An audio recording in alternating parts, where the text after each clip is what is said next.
All right, guys, just wanted to do this quick video and show you how I sharpen these Tuffhead Evolution Series broadheads. This is the 150 grain head. So this head's in pretty good shape to begin with. I've been sharpening it, and yesterday did a little target practice with it, and so now I'm just going to touch it up for bow season next week or so. I like to get it to where it's cutting hair. You know, right now it's not cutting hair at all, as you can tell. So what we're going to do is touch it up a little bit, and then we'll show you the results after we're done. I am sharpening with the Serious Archery diamond sharpening set. I really like it a lot. It comes with two stones. It comes with the 300 and 600 on one, and then the 1000 and 1200 on the other.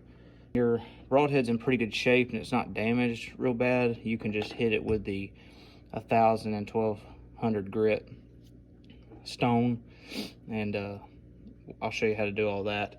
And then what we're going to do at the end is hit it with this leather strop. Got it on Amazon. This right here is the difference maker. It's going to put a good polish on the blade, and if you don't have this, you're not going to be able to get the sharpest edge possible for your blade. All right, so to start out, we're going to be using the 1000 grit. We'll tighten it down just a little bit. I'll turn it this way so you can see.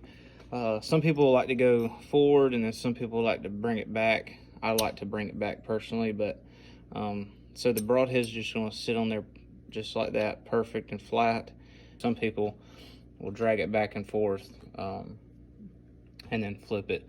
I kind of just like to flip and count the sets, and that's just my personal preference. So we'll do 5.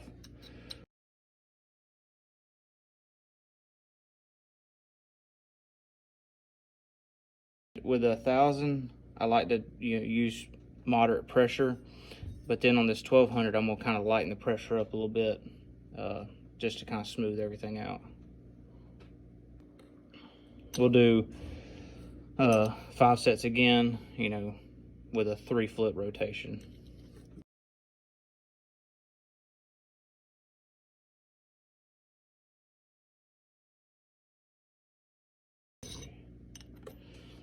And just another little quick tip: if you don't want to hold the broadhead, because they are very sharp, you can get just a small little broken arrow, and then you can also, drag it back like that.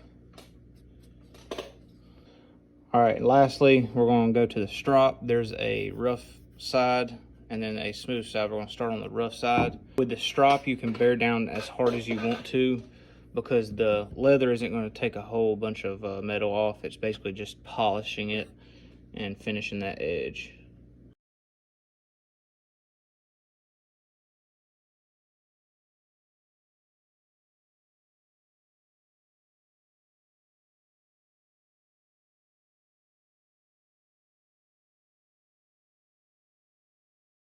All right, so I just got done with the rough side. I did 10 strokes per side, and I flipped it every single time. So a total of 30 strokes.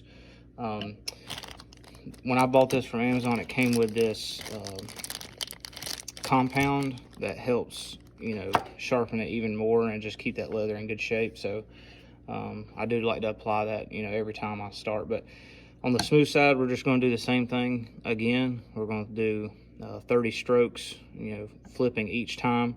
I'll say this: you cannot overdo it on the strop, in my opinion.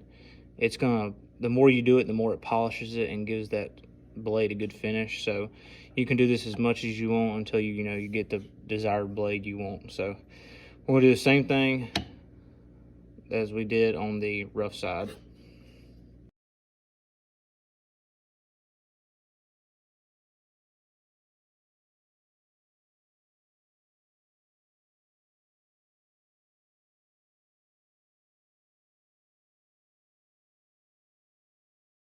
Another thing I want to point out with the leather strop: you do not want to go straight forward or cut with the blade, because you're going to cut into your leather.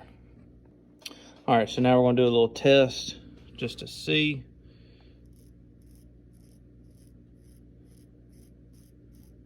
You see right there, it's taking up all that hair right there. So that's sharp enough for me.